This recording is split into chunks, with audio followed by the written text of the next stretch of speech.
So we're continuing to get us a haTeshuva. We're still on page 180. The Alter Rebbe here really gives us an insight into tshuva, and he changes our paradigm how to think about tshuva. He changes our paradigm how to think about what a mitzvah aseh is, what a mitzvah lo saseh is. You know, when you learn these things, and I'm learning it with you, more be'iyun. I say more, not, top level iyun, because iyun means, analytical and deep and very detailed. There is the Rebbe's explanations on the Igeres haTeshuva that are very lengthy. After the Rebbe's mother passed away in 1964, Rebbe Tzimchana Schneerson, the Rebbe dedicated months upon months in explaining Igeres haTeshuva, and they printed a small booklet just of Igeres haTeshuva, not the other sections of Tanya, and the Rebbe had it in the back of a siddur. When the Rebbe came into a Farbrengen, he always brought his siddur with him.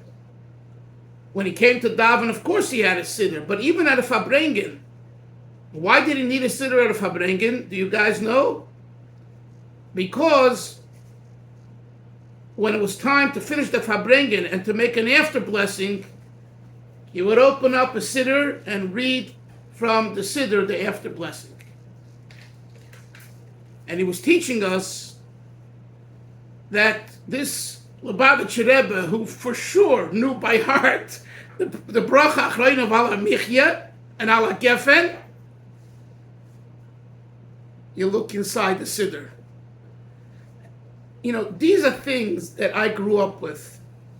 These are things that I saw, and without, anyone making a big deal about them, you just ask the question, why does he need a siddur?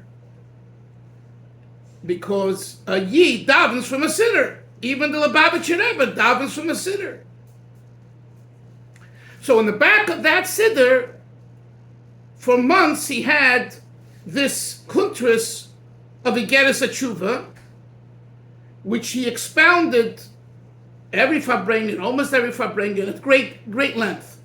So some of the commentary that I'm sharing with you is based on that, but there's much more. I'm just giving you the full gamut, that in case you do want to explore it, you should know it's available, and it's amazing, because as you know from learning Tanya, even though Tanya is considered the magnum opus of Chabad Hasidus, but it's still brevity compared to other later writings of Hasidus, of, let's say, the Rebbe Rashab, the fifth Rebbe of Sholem Ber. Everything begins in Tanya. So, for example, in chapter 48 and 49, when we speak about Memalo Kalalmim, Sevav Kalalmim, or chapter 42, he mentions it. He just mentions it. He doesn't really, it gives maybe a line or two. You look into his writings of the Balatanya, Likutei Torah and Torah Oyer, pages upon pages upon pages, where he elaborates on the ideas. But it all begins from the fundamental sefer, the Bible of Chabad Hasidus, Tanya. And the same is true here with tshuva. Tshuva is the Gemara. Masechtas Rosh Hashanah, Masechtas, particular Masechtas Yuma, we spoke about yesterday, which speaks all about Yom Kippur, Yoma, the day, Yom Kippur. Then you go to Shulchan, the Rambam. Rambam has Hilchas Tshuva. And you have all the other commentaries on Tshuva. And finally you come to the Shulchan Aruch. And you have about Tshuva there. And then comes along the Alter Rebbe, and he writes his own treatise called Igeres haTeshuva. And as I explained in the past classes, that he did this seemingly because, in other words, let me just one more. In other words, Hasidus is not teaching you Hilchos Tshuva. You want to learn Hilchos Tshuva? Open the Rambam. This is Hasidus. This is not Halacha. This is not Gemara. The Alter Rebbe wrote a Shulchan Aruch. Why, in his book of Hasidus, Tanya, does he include a full section of Tshuva? You have to ask yourself that question. Right? 12 chapters on Tshuva. The answer is, since his theme is to perfect ourselves, to better ourselves, i.e. to become potential Beinani, you need to do Tshuva. And you need to know what Tshuva is. And not convince yourself that you're doing Tshuva when you're really not doing Tshuva. You know what you're doing? You're pushing your own horn.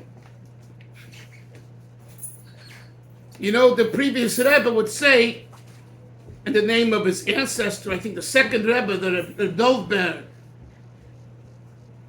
I've seen a Yetzer Hara. What's a Yetzer Hara? A Yetzer Hara, an evil inclination, wants you to do evil and bad, to rebel against God.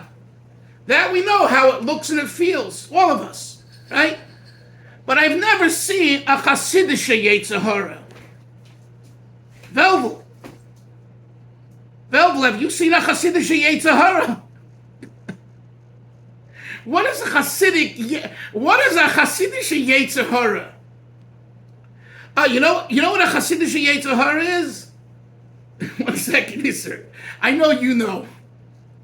Not because you are a Hasidic Yetzer Hara. A Hasidic Yetzer Hara convinces himself that through his beard and payas and streimel and white shirt and whatever else he's doing, he's a holy guy. He's better than others. That's a Hasidic Yetzer Hara. That's a Hasidic Yetzer Hara. A Yetzer Hara comes in different forms. And the Mittler Rebbe said that Esav was a hunter, a murderer. We know what a murderer is. Boy, do we know now, right? But October 7th. But he said, I never saw an Esav dressed in a streimel with a bekisher.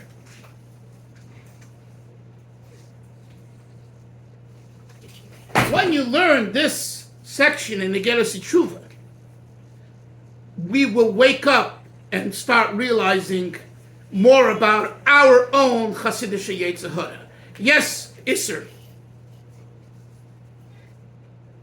Forget it? The Hasidic Esav may not slay people with a bow and arrow, but he can do it with his words. And the previous Rebbe says he can do it with his nose. You're talking Baruch. You're talking about someone with a friend, and you're talking beautifully and lauding the person, and the person, your friend, looks at you and goes, doesn't say a word. You killed him. You killed him more than stabbing him, just with the movement of the nose. The previous Rebbe says that. So there's a Hasidic Yetzer Hara. So when you learn this Tanya, this section of Tanya, it's relevant to the Beinani. It's relevant to improving ourselves. Okay. We're up to now the part where the Alter Rebbe talks about the third section of the Brisa in Yuma.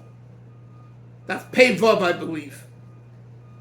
Where the Brisa says there, for mitzvahs asay, if you didn't do what you're supposed to, you need to do tshuva. And then you're pardoned. Moichlan loy. if you desecrated a lo saseh, don't do something and you did it, tshuva is not adequate. You need to wait for Yom Kippur and do tshuva vis-a-vis Yom Kippur. In addition to tshuva, you need the day of Yom Kippur for atonement, for lo saseh, for violating lo saseh. And today we're going to learn about the third category. So I want you to please look inside page 180. It's 8 lines or so, 8-9 lines from the bottom. One line before, there's a dot. It says v'lochein. So this is just continuing, finishing yesterday's thought, which we didn't learn inside. I want to say it now. V'lochein. Ein lilmoid mikan shum kula chas v'sholem b'mitzvah say. I spoke this out orally. One should not derive any leniency, God forbid, regarding the doing of positive commandments. Ubefrat b'Talmud Torah, and specifically regarding Talmud Torah. And I don't know if it was Isser or someone else, or maybe Hillel, one of you guys asked whether the Chazal, that if you if you miss this if you miss Krishma, it's considered a transgression you cannot correct. So one of you asked if that applies to every mitzvah say. So again, I discussed that with some people, and the answer is yes. And the Chazal have another phrase which supports it. Avar zmanoi botel karbonoi. You're supposed to bring a carbon. The Torah says, bring a carbon for one night and one day. What if the night and the day pass? The Chazal say, Avar zmanoi. Its time has passed. Botel karbonoi. The carbon is annulled. Too bad.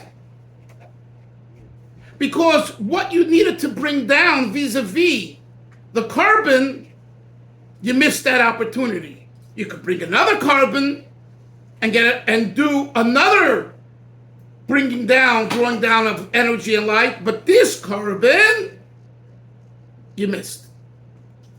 So, although the Chazal expressed their severe language, me'uvos shelayuchel l'sakin, refers to Krishma, missing Kshma, it also applies to other mitzvahs, asay.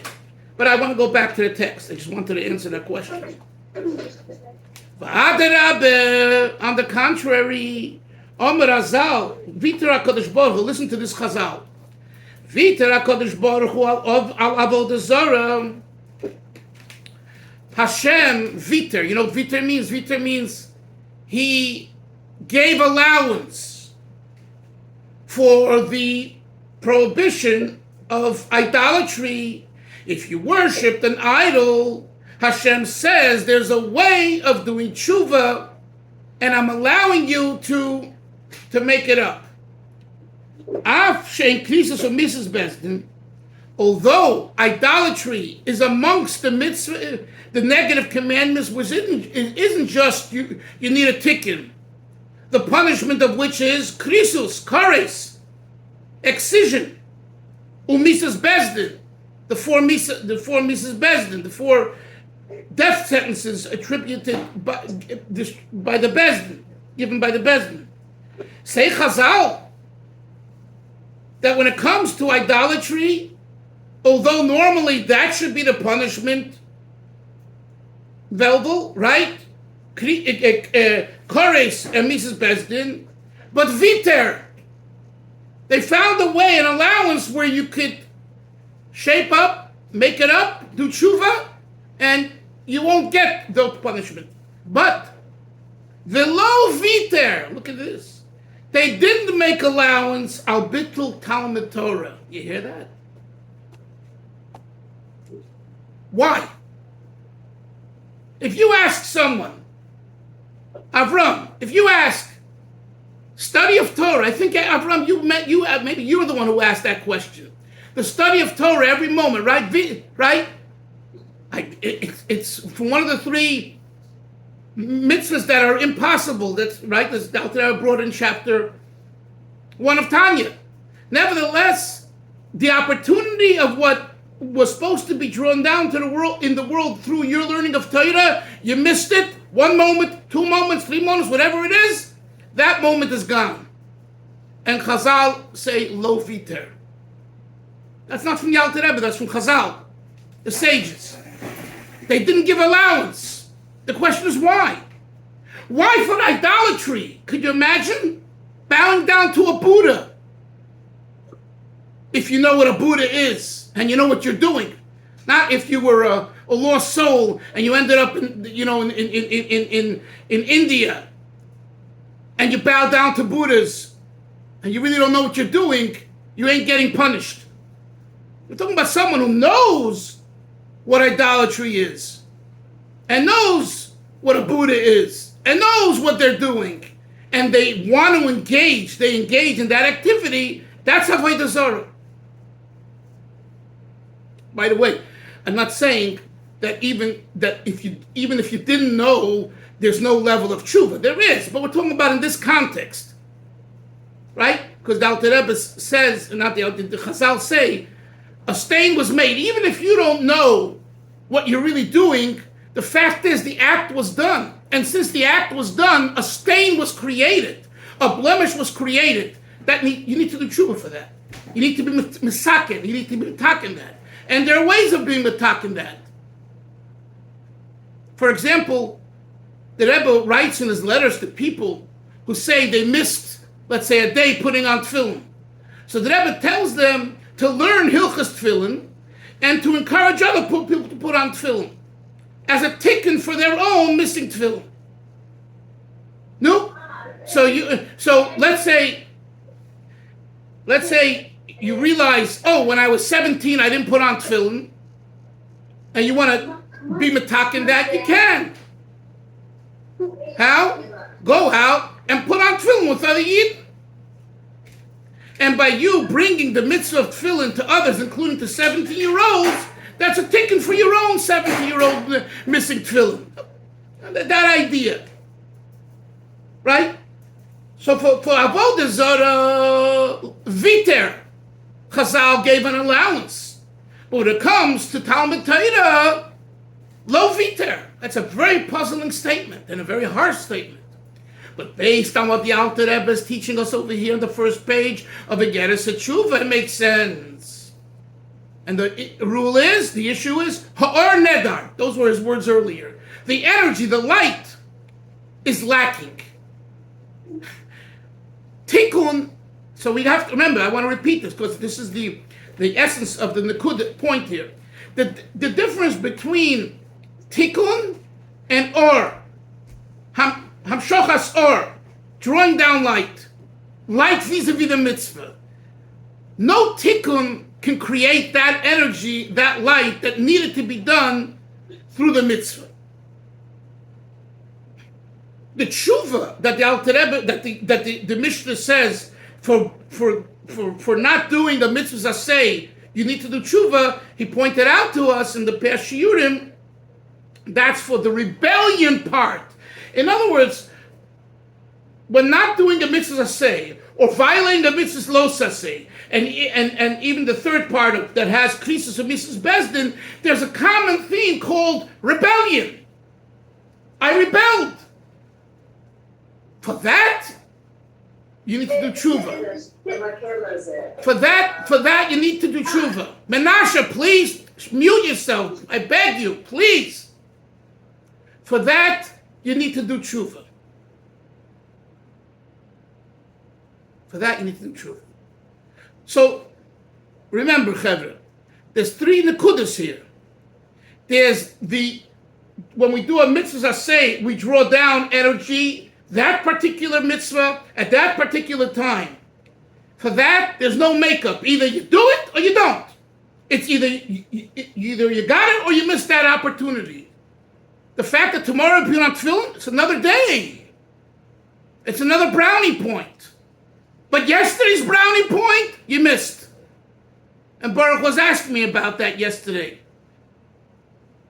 And Baruch asked the question, good question. Ein davar omed ufnei haTeshuva. Right? Chazal. There's nothing that stands in the way of tshuva. How do you reconcile the two?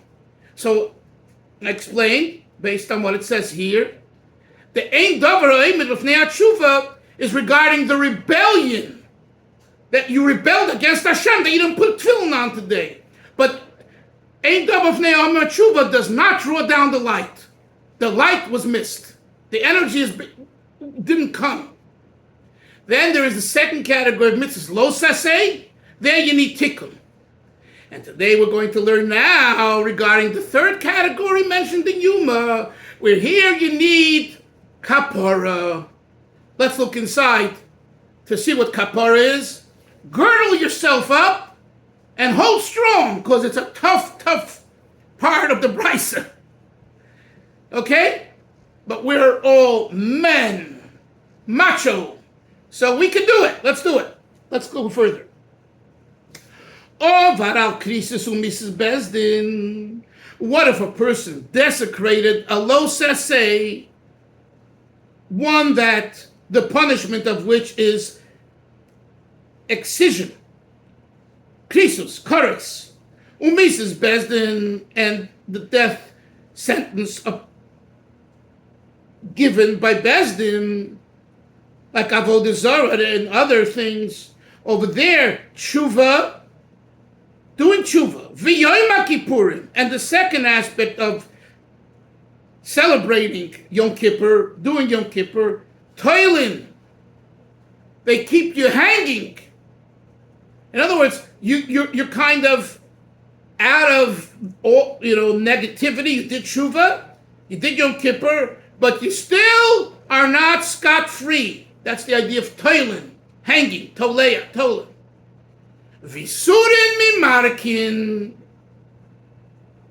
punishment that God gives a person, suffering. So let's say suffering.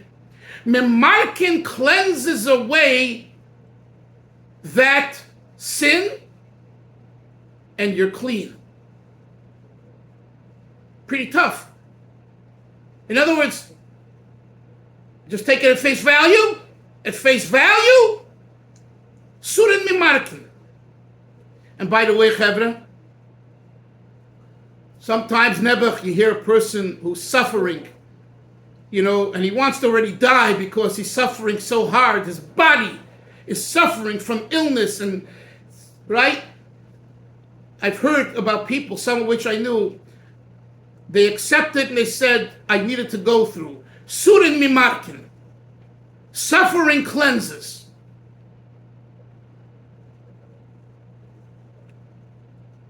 And, of course, the Gemara says in Brachas, the Alter Rebbe quoted in chapter 26 in Tanya, those that accept that, it's Ketseis HaShemesh, it's like the sun coming out, they're on a very high level. But here in the Mishnah in Yuma, Moshe, the Mishnah in Yuma talks about it not just to tzaddikim. I want to make that clear. Here the Mishnah is talking about to every single person. That if a person desecrated a certain negative commandment, that its punishment is krisis or Mrs. Bezdin, the only way to get out of that trap is through God, is surim mimarkin, and it doesn't mean suffering that you bring upon yourself. You put your feet into hot water to burn your feet. You want to do such shtick. We called that in yeshiva. We used to call that misnagdish shtick.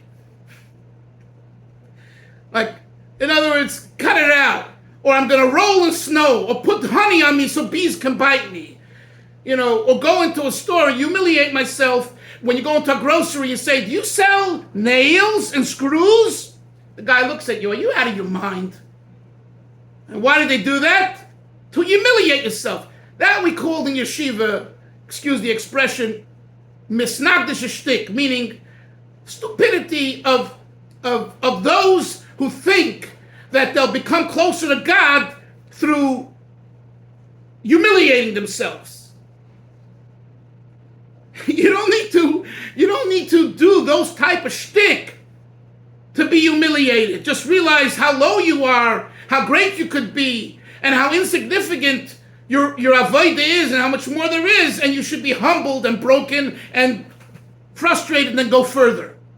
But anyway, look now in the parentheses. Pirush. What does it mean? Now, the Pirush is not from the Brisa. The Pirush is from the Alter Rebbe. Pirush goimrin hakapora. Very important words. Surin mimarkin, suffering that cleanses, is gomrim. It's the end, the conclusion of the kapora. It's not that, hey, God, do me a favor, give me a few patch, give me a few lashes, and I'll take the lashes and I'll, feel uncomfortable, and then I'm scot-free. No. You have to do tshuva number 1. You have to go through Yom Kippur number 2, and to have the final atonement for the avera that you did that would bring about krisis or Mrs. Besdin, surin mimarkin goimrin. That's the Alter Rebbe's addition here. Goimrin hakapora. Now the question is, how does the Alter Rebbe know that? So the Alter Rebbe himself says, "Vehu meloshin beriko shtifa." The word kapora, again, in English we translate it, right? What do we translate the word kapara, Yom Kippur? Forgiveness, Kippur. The Alter Rebbe says it has another meaning, V'hu meloshin merika ushtifa, which is washing out, cleansing out, rinsing out. Litzach nefesh. You have to cleanse your nefesh. Kapara doesn't only mean atonement and forgiveness. The word kapara alludes to what needs to be cleansed, the nefesh. Let me just read the rest of this parenthesis. Ki kapara hu loshen kinuach shemekaneach lichluch hachet. Kapara is from the term rinsing, shemekaneach, it rinses out lichluch, the dirt of the chet, of the sin that's on your nefesh. And this is important to talk about for a few minutes. When we do an Aveda, Yoni was trained in classical yeshivas, Litvish yeshivas. You do an Aveda, basically, you did a sin. Hashem says, don't do it, and you did it. And that's true. The Baal Shem Tov added a deeper insight into what a sin is. And the Alter Rebbe explained it at great length through Chabad, through the system of Chabad. And what is that? That a chet comes from another word, chasaron, missing. It doesn't just mean a sin, it means lacking, missing. When you do a sin, when you do an Aveda, you're lacking a bond. You're missing a bond that you had with Hashem, and now you removed it from yourself, and you're missing that bond. Says the Alter Rebbe, for certain sins, you need kapara to be gomer, to conclude the tshuva and the Yom Kippur. Why? Because you need to restore your soul. The nefesh, the soul, is the driving force where everything comes from the nefesh. And when you do a sin, you've dislodged the nefesh. The nefesh who is used to being wholesome, right? A neshama, what have you done? You have dislodged it. And you've brought the nefesh into a place which is very uncomfortable for itself. That's why, what is the other word for sin, for chet? Aveda. Right? When we were kids, right? why are you doing an Aveira? The word Aveira was used in the yeshiva world at the time, and probably today as well, and at home. No one said, did you do a chet? We didn't use that word. Did you do an Aveira? Why are you doing an Aveira? Right? Yoni, I'm sure you heard that in yeshiva as a boy. An Aveira. What does the word Aveira mean? So we translated what? Hillel, Aveira. Aveira means sin, wrong. That's not the meaning of the word. Isser, what's the meaning of the word Aveira? La'avar. To transfer, to pass over. Transgress. What? Transfer. To transgress. To transgress. Where are you transgress? You're moving the energy from the soul, from the nefesh, from its place elsewhere. You're going from, in classical Gemara Shabbos, Hamavir Chayfetz, you transfer an object from Rishus HaYochid, from this to Rishus HaRabim, from the private domain to the public domain. That's what happens when you do an Aveira. The energy of Hashem, as it's lodged in your nefesh, is supposed to be in this area of Kedusha, and you, by doing an Aveira, transfer it over to Klippa, to negativity. That's a problem. What is the answer? Surin Mimarkin, for these type of Aveiras. Only for these. Here, you must have a process in which it's going to return and bring back your neshama to its proper place. And because you put upon yourself vis-a-vis this type of an Aveira, such a big schmutz, here, like I told you yesterday, here it's not enough just to put it in your washing machine. You need to go to a commercial place. And if that's not enough, you have to go to a kiln. And right? Using a metaphor, using a parable, an example. So this is a heavy stain, a damaging stain, and one that is sitting on your soul, sitting in your soul, and you want to get rid of it. Surah Mimarkin. This is what it says in the Mishnah. Let me just read the last line. Shenema, as it says, Ufakadati b'shevet pishon. I will remember you. How? With the rod, shevet, pech, pishon, for sins, uvenigoyim avoinam, and plagues because of their sins. Next page, top of Tzadik Aleph, and we finish here today. Ad kan l'shoynei abraisa. This is the conclusion of the Braisa in Yuma. And what does it say? The Posik? Ufakadati. Who says Ufakadati? God, Hashem. I will remember you by giving you these plagues and rod for this type of a sin. Now, it's important to always end on a positive note. So I don't want to end it with the shir today till next Monday, because I know that you won't be able to sleep the next 4 days. You'll be very concerned about this issue. So I want you to have Shabbos Menucha. I want you to be able to rest and enjoy.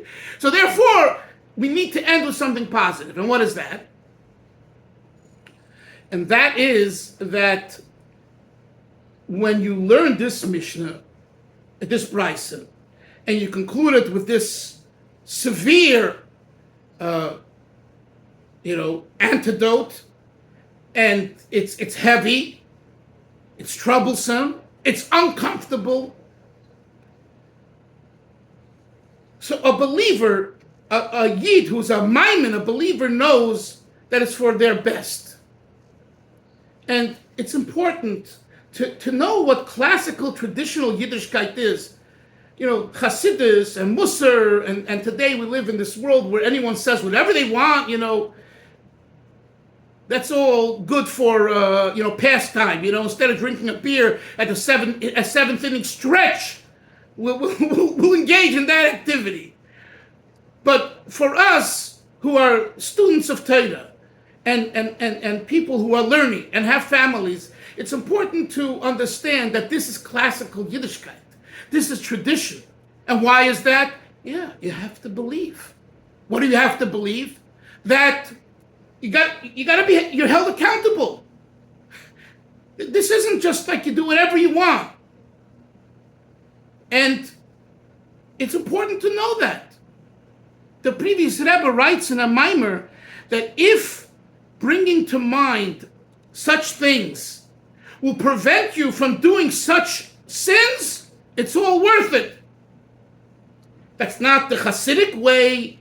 That's not, the elevated way. You shouldn't not be doing a sin. You shouldn't be sinning because you might get hit with a rod or burn or have to go through suffering. But say you can't hold yourself back. And you say to yourself, hey, I don't want to suffer. And I believe in Torah. And because of that, you prevent yourself from doing that particular sin that the sages say suffering will be needed, and you stop yourself from doing it, says the previous Rebbe, even though it's shaloi lishma, it's not genuine, go for it. Because the bottom line is not breaking God's will. Simultaneously, this idea that he mentioned so briefly, the word over here, litzachseach hanefesh. Remember, Hashem entrusted us. Hashem entrusted us with a nefesh, a neshama. And we want to have a clean neshama. We want to have a happy neshama.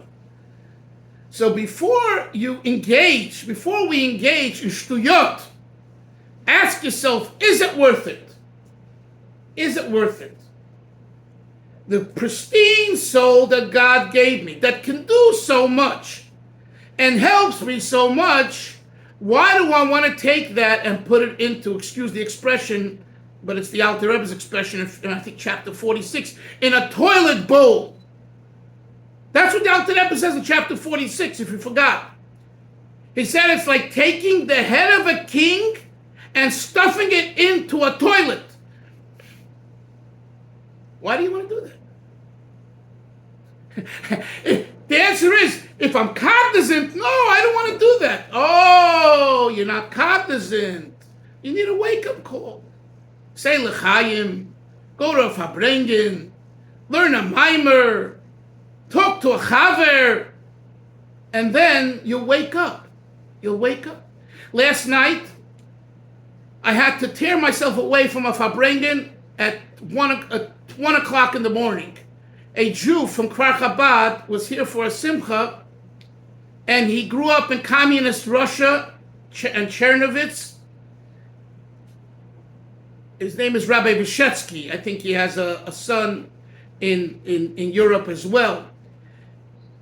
If you listened and heard his story, what he was sharing, today's generation, and the room was full of young Hasidim, not Lubavitchers. I mean, there were some Lubavitchers, but mostly, the Borough Park crowd Hasidim. And they were sitting there like this. They couldn't believe what they're hearing. And he knew the Ribnitzer Rebbe. And he told over stories that he saw as a boy with the Ribnitzer Rebbe. I'll tell you one story. I'm like, my head is still spinning. One day, Ribnitz they were in Chernovitz. Ribnitz is not far from Chernovitz. The Ribnitzer Rebbe was a shochet. So he would come, I think, once a month or once a week, I forget, maybe once a month, to Chernovitz. And when he came, he stayed with the Lubavitcher Hasidim there. Reb Mendel Futterfass, and those, Rabbi Vyshetsky's father, he was, because he knew that these people were very, religious and frum and honest. One day, he says he'd like to go to the Heiliger Ruzhner's kever, Rabbi Yisrael Ruzhner, the Ruzhner, and he's buried in Sadigur. Sadigura, right? The Sadiger Rebbe and movement. Well, Jan Sadiger, but he's buried. Okay? And this person, Fabrengen, Reb Michal, he was a little boy, 10, 12, 14. He was a young boy. And he went along with his brothers. His father was sitting in jail at the time in Leningrad, in Petersburg, in the same jail that the previous Rebbe sat, known as the Shplarierke. So his father wasn't around. He sat 6 years there. Reb Mendel Futterfass sat 9 years. Not just there, but other places too. He was sent for hard labor in Siberia. Anyway, so a few of the adults of the Lubavitchers, they came to Sadigur. It was in the winter, full of snow. No one knows where the caver is. No one knows, because the Nazis, this is 1952, or 50, 52, 53, those years. Nazis had bombed everything. No stones were standing. Everything's now covered with snow. They met a guy there, and the guy said, "Oh, the tzaddik, you want to go to the tzaddik?" He shows them the place, but he doesn't know where the caver is because it's covered with snow. The Ribnitzer Rebbe starts going around like this, the area. He stops and he says, "Here is the caver." He told me he saw this with his own eyes. He told us. He told 100 people yesterday in shul last night this story. He lays down on the snow, pishud yadayim v'raglayim, his hand and feet stretched out, and he starts sobbing and crying. And he gets up, and he lays down again sobbing and crying, gets up, and then lays down a third time. And these Lubavitchers never saw such a thing. In Chabad, we don't do that. And when he gets up, he says to the children, to Vyshetsky and his brothers, I don't know your father, so I can't help him. In other words, they wanted a bracha that he should get out of jail and survive. And he said he couldn't do that. But he says, you children, you know your father, pray here at the tzaddik's cave. Now I'm asking you, and there's more and more, but so on one end you'll say, well, this is the Ribnitzer Rebbe, he was a Baal Moifes, he was a miracle maker, and that's true. But there's a lesson for us, at least, And what's the lesson for us? That if you're genuine and you mean it, and you're connected, then you Hashem lets your nefesh come out. That's what I'm getting at. That the nefesh, the soul, the Jewish neshama, wants to be pure. It doesn't want to have the schmutz on it. When we do sin, when we do Avedas, we're blocking it. We're putting, obstacles in its way. Why do we want to do that? It's ridiculous. It's an obstacle course, So everyone, as we go into Shabbos and we conclude this section of Igeres haTeshuva, we have to remember that the neshama wants to be clean, and the idea of kapara, even the kapara of Yisurim Mimarkin, suffering which cleanses, is to bring back the nefesh to its pure state. And if a person knows, listen to this, that their time is up, and they're returning to Shemayim, what I'm saying? And they know that they're going back with a clean nefesh, believe me, they're going into heaven in a very peaceful way. And it brings them, like Avram Tversky, Rabbi Tversky says in his book, when he was able to do, not regression therapy, hypnosis. And he was able to bring back the cancer patient to the hypnotic state of when he was a child in Milwaukee and the green pastures or wherever else. Tversky argued that for the time that he was in the hypnotic state, the pain of the cancer wasn't there. That's what he said, and that's what he wrote.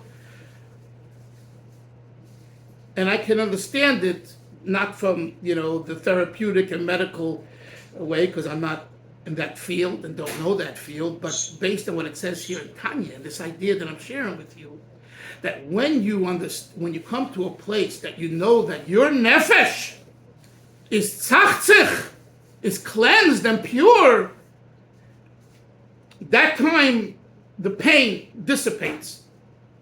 The pain, it might look painful, and for us at the outside, it's very painful. I remember when my own father-in-law was passing on that last half hour of his life, the heart was failing. It was, a half hour of pain. It's very hard to see. It's very hard to be around. But a person who's living in that reality, and the reality is, my nefesh is pure. I'm going back with a pure nefesh. Hashem gave me a pure soul, unwrinkled, unstained, unsoiled, and I'm bringing it back to Hashem. It's not an issue. The main thing is we should live in a body, which we'll talk about in one of the next Yudim, how the Alter Rebbe here does another 180-degree positioning of his concept for the purpose of bringing out that there is tshuva and there's complete tshuva. And he begins with complete tshuva because he wants us to know that tshuva can be complete and that every person has the ability to experience complete tshuva, not just partial tshuva, but complete tshuva. Have a great Shabbos, everyone.